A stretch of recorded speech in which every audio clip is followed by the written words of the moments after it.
Welcome!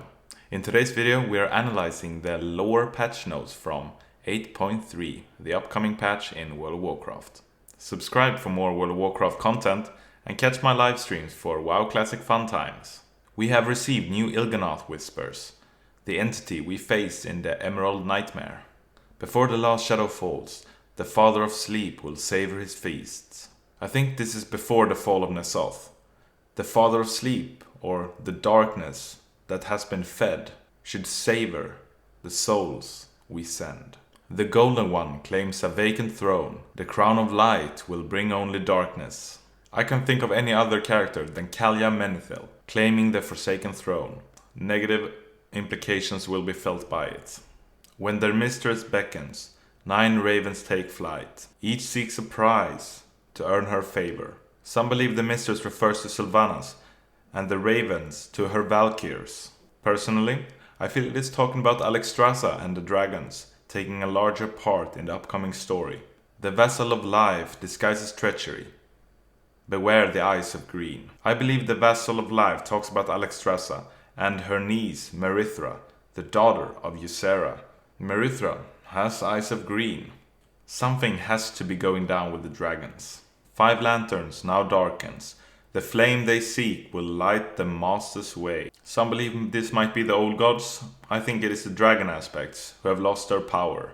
They are now seeking purpose, but in doing so, they might be paving the way for the masters of death. The blind queen wields a scepter of bones.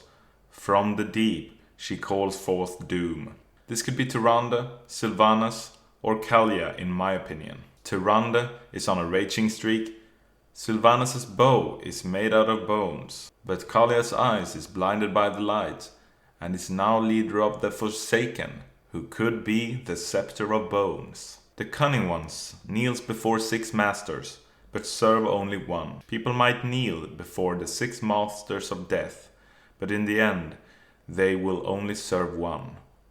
Is it the darkness that Sylvanas has been speaking about? Hard to know. It's so exciting that we've finally got some new Il'gynoth whispers. Tell me in the comments what you think they mean. Let's go over to Azshara's real plan. Azshara's plan was to stab N'Zoth after we brought back her the Blade of the Black Empire, or Xal'atath. She released him, and we now run into her in the Ny'alotha raid of 8.3, being tortured by Dark Inquisitor Xanesh. Will we save her before death? Or will we use Xal'atath to stab N'Zoth in the end of the raid? But what is Tyrande's opinion on this 4th war? Surely she is not satisfied. Tyrande will not rest until vengeance against Sylvanas is claimed. This is against her king's wishes, but even his good boy Gen Greymane is on her line of thinking. Anduin himself believes that the council of the Horde will be enough to remain at peaceful times. So Tyrande makes it her ultimate goal to claim vengeance on Sylvanas. Stay around to the end of the video to find out who else might be joining this journey with her. As the Night Warrior, she truly seems fit for a character that can uphold the Alliance and Horde rivalry for future conflicts and future storylines for Blizzard to play with. It seems that Lillian Voss will not be leading the Forsaken after Sylvanas, but Kalia Menethil will take up this duty. Kalia was not raised in the same way as the Forsaken, but through being light-forged. Perhaps it won't matter, but the Menethil daughter wants to honor her name by leading the people of Lordaeron on the right path once again. So what will happen with the Horde? What is the fate of the Horde leadership? The Horde will end a long tradition of war chiefs, ranging from Blackhand, Orgrim Doomhammer, Ner'zhul, Thrall, Garrosh, Vol'jin, and Sylvanas Windrunner, ending in a council creation instead. The council will most likely make up of Rokan, chieftain of the Darkspear, Thrall and Bane. Some are actually calling this the end of the Horde. I would say it is indeed a softening of the Horde core values, but give it some expansion's time and I'm sure we will have a Alliance Horde conflict again with a war chief leading the Horde. On a side note, Lor'themar and Thalyssra are getting along very nicely. A strengthening between their people is foreshadowed.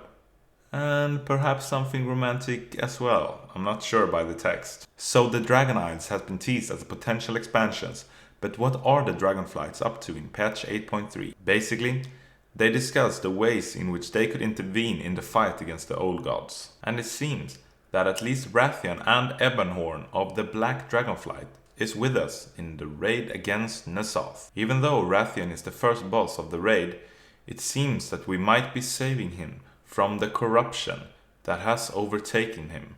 As promised earlier, I was gonna tell you who might be going after Sylvanas as well, and we end up with our beautiful couple Tyrallion and Alleria Windrunner. They meet up after the defeat of N'Zoth and decide to hunt down Sylvanas to make her pay. As teased earlier, Tyrande might be a potential ally in this hunt. Speaking of couples, Spymaster Shaw has taken a particular liking to someone. But who? Also, Alleria is the final boss of the horrific visions of Stormwind. These act as an alternate reality, where the Black Empire has taken over Azeroth. And that is what I've decided for today's episode.